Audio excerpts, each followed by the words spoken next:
Today is Military Appreciation Day at Big Bear AI Performance Center in Ashburn. Hundreds of local service members, veterans, and military families were invited to watch the commanders practice during training camp. And recently, we spoke to one commander who has a special affiliation to the armed forces. Jeremy Reaves told us about his time supporting the opening of the National Military Memorial in D.C. Take a look.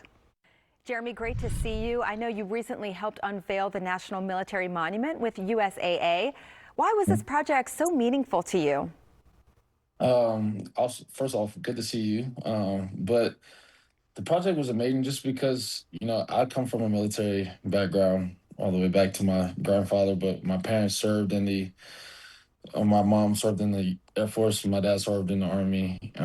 They both, served their full terms there. So the military's always been near and dear to me. I grew up militant. I've grew up very structured in that way, and it's shaped their lives and it shaped my life. So it was something that, I didn't know what to expect at first, but it was something that ended up being near and dear to my heart. That's really wonderful. What do you hope people take away after visiting the National Military Monument? I think the biggest thing is just like how many people have sacrificed. Yeah. I was way off in numbers of what I thought how many people were, either active duty and people that have served. I think I was like close to like 5 or 6 million, and you look at the actual numbers and you realize that it's closer to like 40 to 44 million of people that have served or are currently serving. Um, and that's just you start to really humble yourself and think of the sacrifices all the way from the time of the revolutionary war going forward. Um, there's just gratitude in that.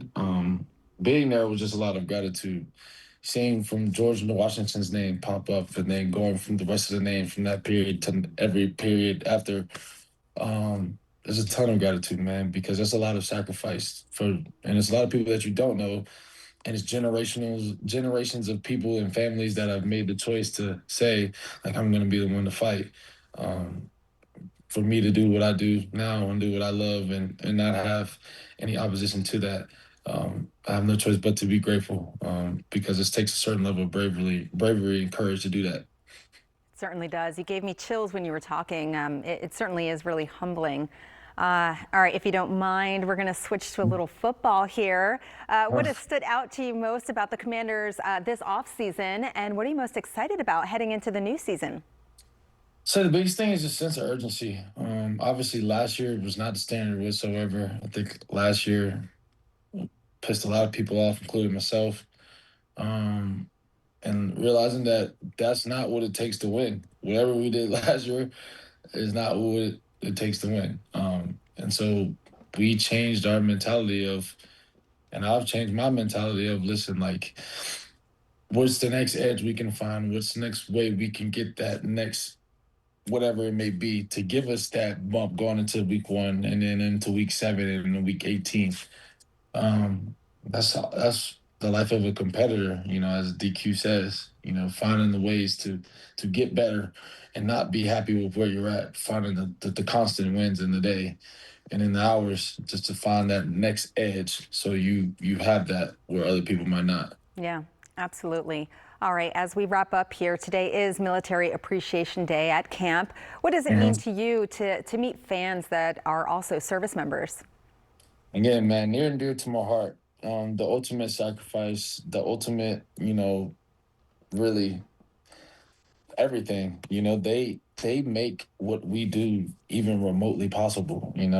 You sometimes get caught in the routine that you forget that, like, there's somebody fighting for you to have this ability to do this. Um, and so it's awesome, man. I love spending time out there and thanking them. And I actually even got to talk to some people before of just, they saw the video of me working with USAA and going to the monument, and they were just like, thank you. And I was like, no, thank you. Like, you made the sacrifice. You were the one who served. You're the one who's given me the ability to do what I'm doing. And thank you, because, without you, none of this is possible on my end. Absolutely, absolutely. Jeremy, thank you so much for your time today. We really appreciate it. Thank you.